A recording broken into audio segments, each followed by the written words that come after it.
If you come for Judge Judy, you better not miss. One by one, all of the fake news outlets are getting exposed by their own employees, and the 1990 movie Kindergarten Cop is being slammed by the left. I'm AlexClark, and this is POPlitics.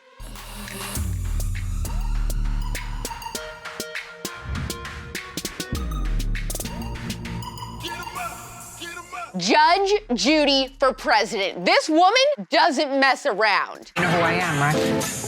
What's my name? Big Booty Judy's in the middle of some botched contract BS, which appears to be the fault of disgraced former CBS CEO Les Moonves. There were some missed payments or something. It's very confusing, and honestly, it doesn't even matter. That isn't the point of this story. This is. You ready for this? When Judge Judy was asked to comment on the drama, she said, "I have not seen the complaint and can therefore only comment on what I have read," which suggests that I am being sued for breach of contract. If that is the basis of Mr. Lawrence's lawsuit, here is my challenge. If Mr. Lawrence can produce a contract signed by me and Mr. Lawrence on the same page, at any time in history, from the beginning of time, I will toast that contract, smear it with cream cheese, and eat it on national television. This queen did that. The brave little toaster said he's willing to come out of retirement for this little stunt. Yeah.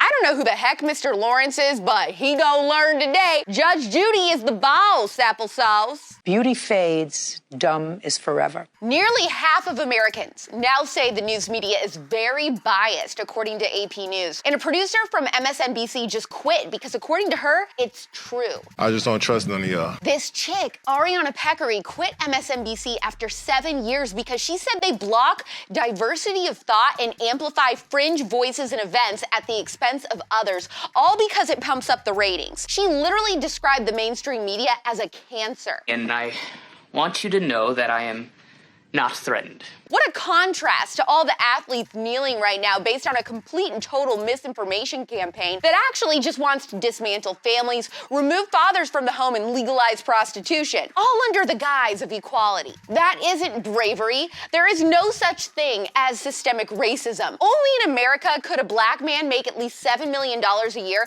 tossing a ball around and cry about oppression. There is a systemic problem in America, systemic leftism. It controls our entertainment, education, and our news. And Ariana took one of them head on. That's courage. She may not be putting her life on the line like our men and women in uniform, but she is putting her livelihood and reputation on the line. I love her to death. I love her to death.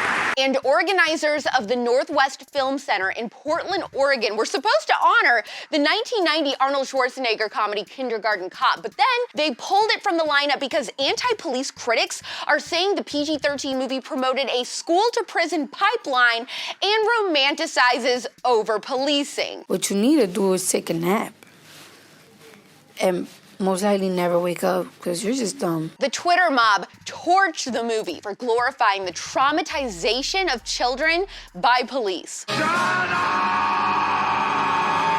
Hello, this movie is a comedy about a police officer going undercover as a kindergarten teacher so he can catch a drug dealer who's coming after his ex-wife and son. So he's literally there to protect children from an actual bad guy, yet he's being villainized. Hey, bud, what's your problem? They're comparing Kindergarten Cop to the movie Birth of a Nation from 1915 that paints slavery as a positive. What the heck did we give all these late 90s kids and early 2000s babies to poison their brains? Oh, the internet. I went on one of these things called a website.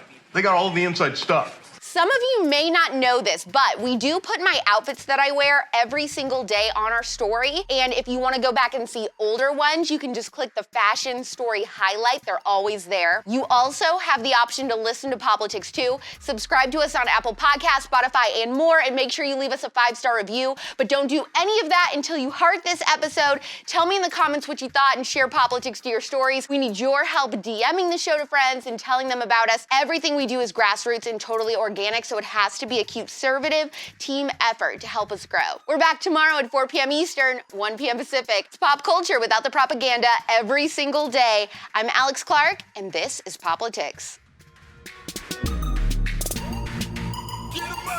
Please subscribe, thumbs up, share this video, and ring the bell for notifications so you never miss the CUTEservative. And make sure you're following this show at POPlitics on Instagram for even more CUTEservative content. Click below to watch yesterday's episode,